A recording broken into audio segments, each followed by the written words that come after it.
I hope this is a little bit better. Let me know if that sounds and looks good.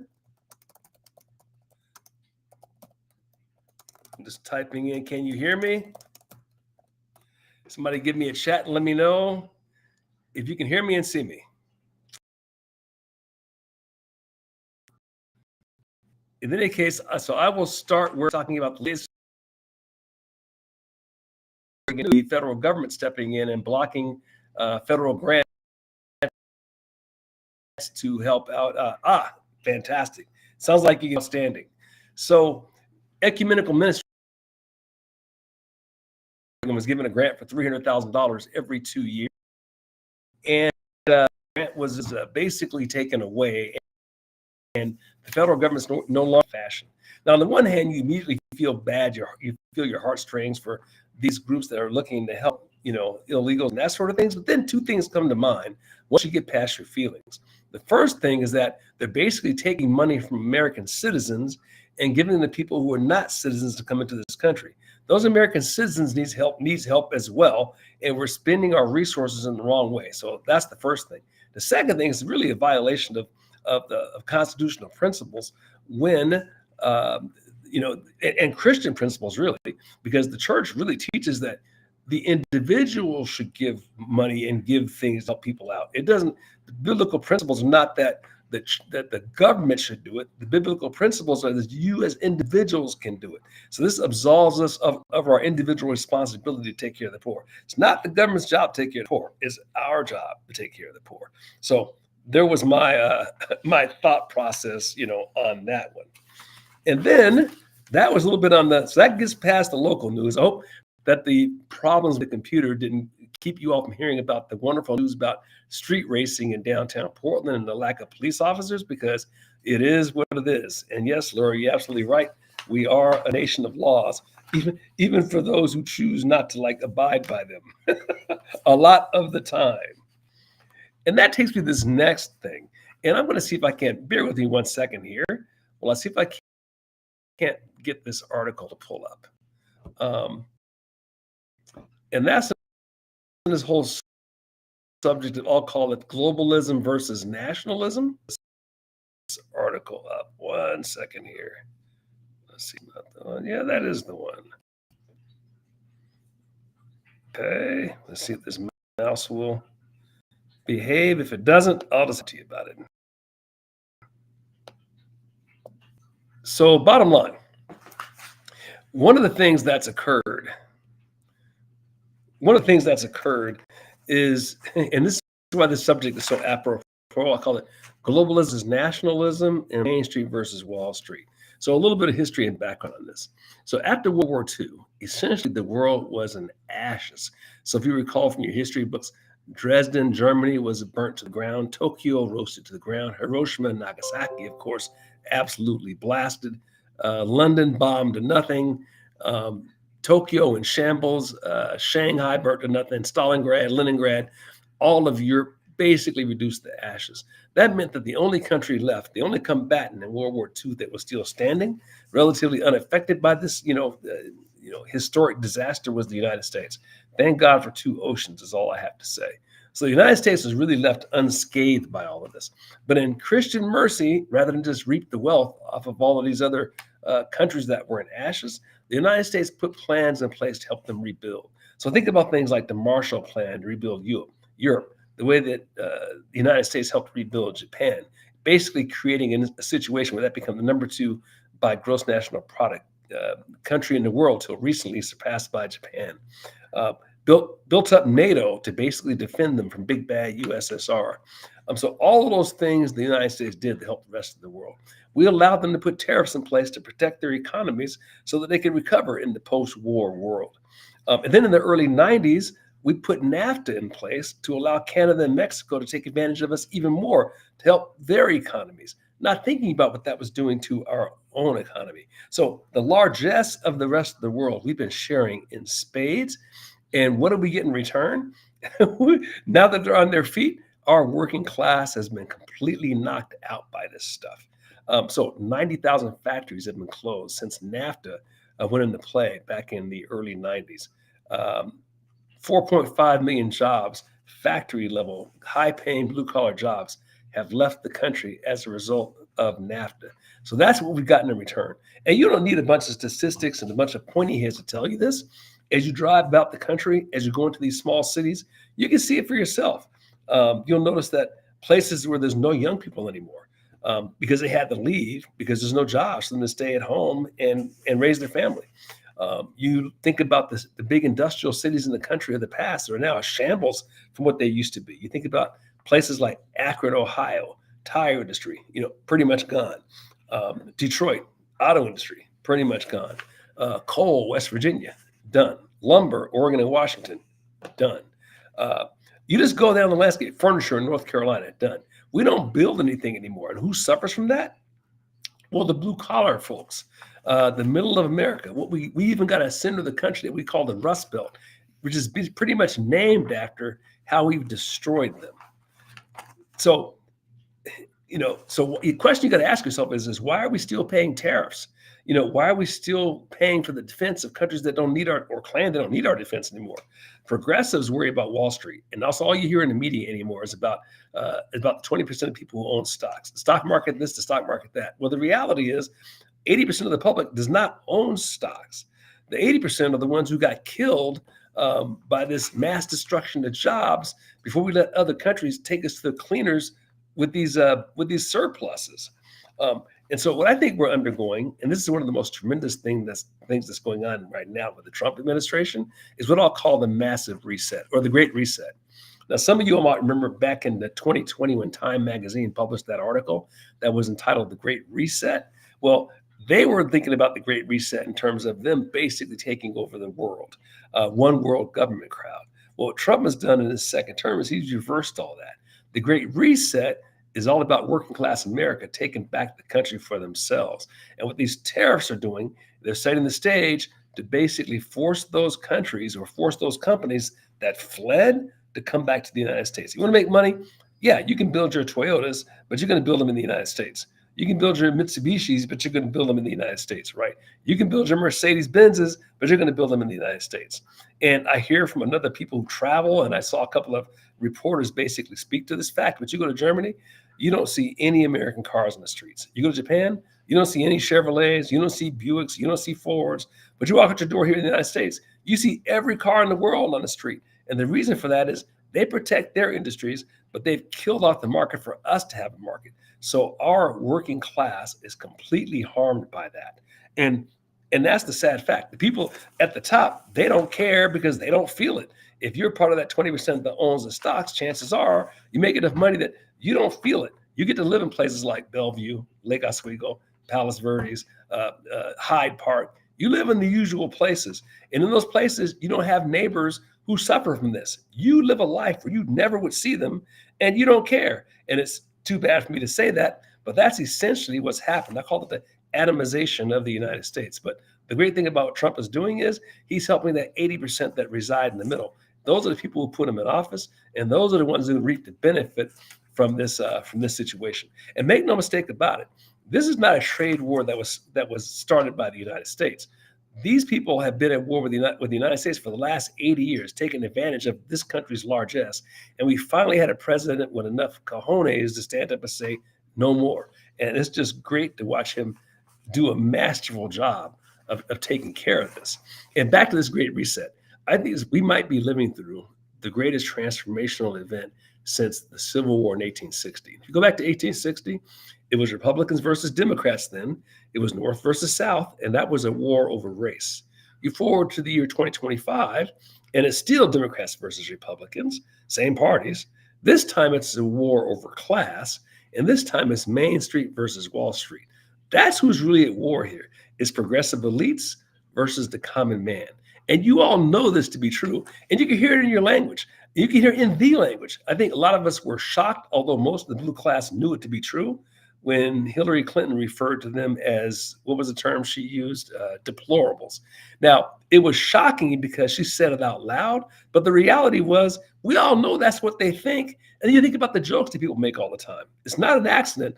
Those jokes are about Kmart shoppers or Walmart shoppers. Or I wouldn't be caught dead in the Walmart. I'd rather go to a Target. And we hear these kinds of things all the time. People that will only drink beer if it's foreign beer, if it comes from someplace else, they never be caught with a Miller Lite, for example. That's that classism. And so there's a divide in the country, but it's not the divide they want you to think. It's not a race divide. It's not even really a sexual revolution divide. This is a class divide. And those other things just minor distractions. And Trump has seen this, and boy, has he nailed it. Because 70 to 80% of the population agrees with. They're going to argue with the result they're going to get. Let's put it that way, right? So I think that's absolutely fascinating. I thought you all would enjoy that. If I can never figure out how to get this link so you can see it, I'll send you that link as well. So that was, I thought, was a really cool thing to cover, which takes me to page 7 on my list of things to cover. See, without Sonny here to bounce these things back and forth, I got to have a list to keep myself on track. Lori, it may take more than 2 hours of presentation to cover what he's been doing, because you come home and it's changed after a day at work. It's absolutely great. But back to the reciprocal tariffs. So changed again. So I think he's just the ante on China once again. But before I wrote these notes to myself, I had him having charged a 20% tariff to the European Union compared to the 39% that they charge against the United States. We're basically charging them half. And I understand this afternoon, he actually reduced it down to 10% or put it on hold for everyone in the world except for China. More on that in a second. It went to 23%. Let's see, what was that? Japan they're charging us 46%. We're only charging them 23%. That was the deal before this afternoon. China was going to be charged 34% compared to the 67% they charged us. But China went ahead and doubled down. They made a bad decision in this negotiation. And so now my understanding is that that has been doubled on them. And I think the beautiful thing about this, and this is that art of the deal thing, the real target of this whole thing is China. Not so much these other countries. Yes, they've been ripping us off. Yes, they've been taking advantage of us, and they have to be dealt with. But the biggest opponent is China, because that is a country that reminds me very much of where the Soviet Union was in the late 80s. A tremendous amount of internal turmoil. Finances were in terrible shape. The demographics in China are horrendous because they have too many old people, not enough young people. Young people don't want to have babies. Replacement birth rates like 1.2%. Infrastructure is in a complete free fall. If you see some of the videos on this, you can put your thumb in the side of a building, and your thumb will go into the building like an inch. Buildings and bridges are literally just falling down. They built all these speculation. They built these cities, thousands of buildings without a single person in it. These are the kinds of things that happen when you have a command economy.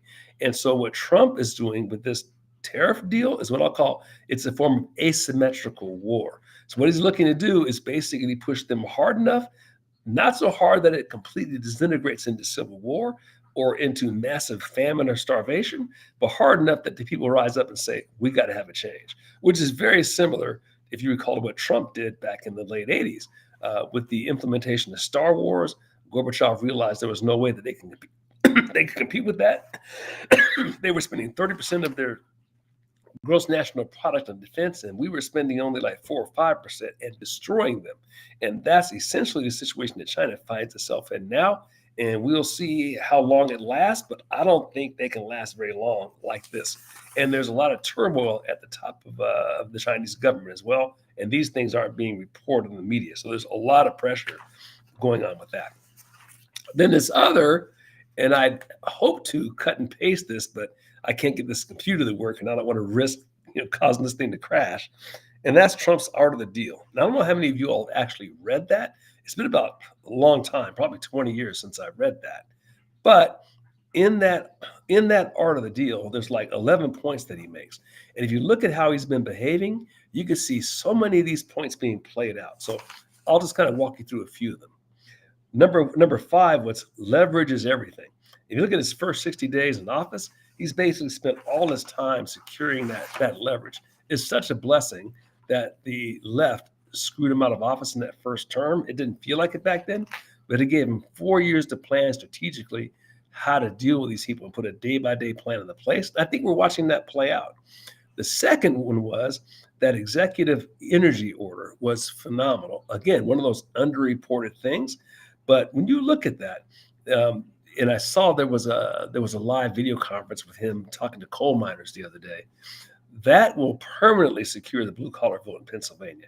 It's going to get huge support from coal miners and anyone in those kinds of industries. And he basically put rules in place such that even if a leftist president comes along, it'll be very difficult or next to impossible for them to reverse that ruling. So coal is going to be burned in Pennsylvania, and that is a fantastic thing. And what that does is it takes care of energy because energy pretty much permeates the entire economy. If energy prices are high, all the prices are going to be high. That drives inflation. So with these deals he's put into place around coal, around drilling for oil, it's going to drive inflation down to next to nothing. And we'll come around with some statistics to support that thought process in just a moment. Then there's the tariffs. The tariffs basically equal money. Another thing the press isn't reporting.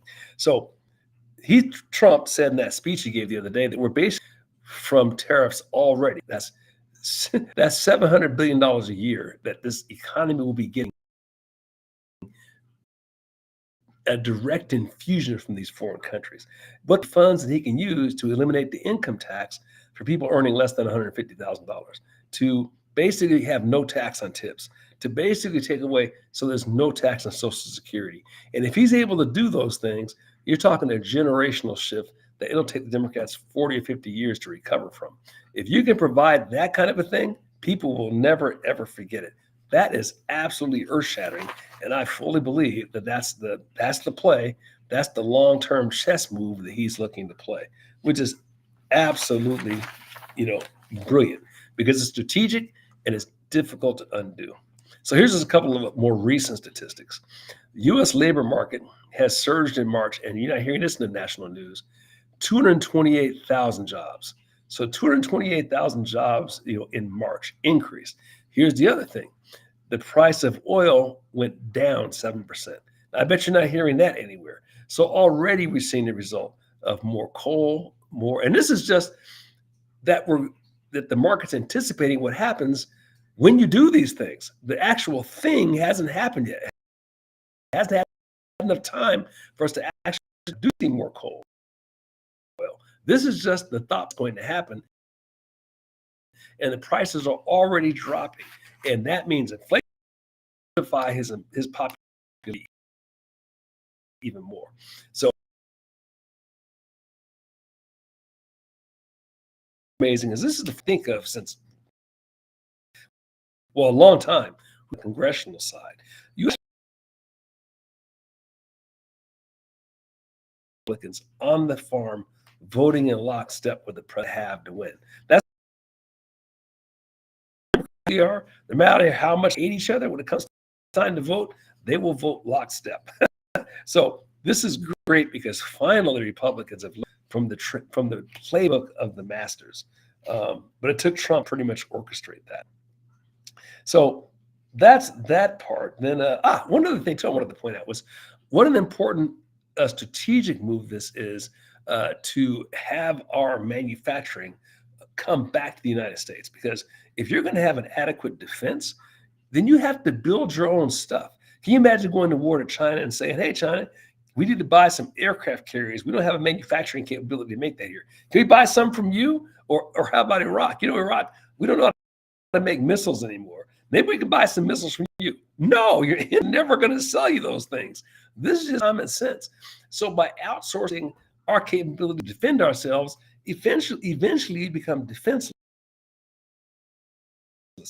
which I think at the top of the food chain, that's part of the strategy. If you want to have one world order, one dependency on the person at the top of the food chain. And if every other country can take care of themselves, then the top of the food chain can't dictate anything. So that, I think, is the long-term game plan. And one of the reasons they hate Trump so much is because this is a disruptor. He's preventing that from happening. And you look at all the nationalism that's arising in all these other countries, by the way. There's conservatives in all of these Western countries. And the left has stolen from the same playbook they used against Trump For example, Marie Le Pen, the conservative candidate in France, they've actually sentenced her to jail, and they've actually moved through some legal maneuvering to take her name off the ballot. And that's because they saw her as a Trumpian-like threat. The same thing is happening in, I think it's Romania. They may even remove that candidate from being able to run at all. This is what the left does. So what they did to Trump in the last 4-year session was the playbook they're going to use everywhere else. But the great thing about what's happening in the United States, the rest of the world's watching, and they're going to all want a piece of this action, and they're not going to sit tight for this. So that too is a really good thing. So it's great to have a businessman, and it's great to be looking to bringing that shipbuilding back. In fact, I was reading somewhere the United States is the leading shipbuilder in the world. Right now, China makes something like 10 times more than the United States. We barely have to do for shipbuilding. What a crazy position to be in. All of that needs to be reversed, and it needs to be reversed now. Which takes me to, I hope I didn't steal some of my own thunder earlier when I was talking about the tax plan. So new tax cuts that'll be proposed as soon as this tariff situation gets squared away, and we see exactly how much money is coming in the door. By the way, we haven't even talked about the DOGE money and what's going to come from that. This is strictly the tariff money. These new tax cuts that he's looking to put in place are going to be generational. I mean, this is like epic stuff. So no tax on tips, no tax on overtime, which will drive productivity because people who didn't want to work, who want to work more, but it's not worth it to work more because the tax situation just stopped. Think about how much more your productivity as a country or as a company will go through the roof when you have people who want to work more. So that's going to be a fantastic thing. And then, of course, eliminating or reducing the income tax for people who make less than $150,000. You do that, and you are golden. And this is a completely doable thing. A lot of people look at that and say, well, how can that be realistic? Well, the reality is the top 1% pay something like 40 or 50% of the taxes now. Top 5% pay something like 80%. So it's not that great a leap to think if you can get the other 60 or 70% from tariffs, then a whole bunch of people aren't going to pay income taxes at all. And that is a fantastic thing. It goes right back into our pockets, right back into our economy. It's a fantastic strategy, and I can't think of any reason why it wouldn't work. I really can't. Then I'd be remiss if I didn't talk about the stock market just a little bit. So going back again, I said earlier, it's a Wall Street versus Main Street sort of a thing. Only about 20% of the population owns stocks. Now, this audience might be a little different, and we're likely to be different because the fact that you're listening to something like this means you're educated and thinking person, you're more likely to have stocks.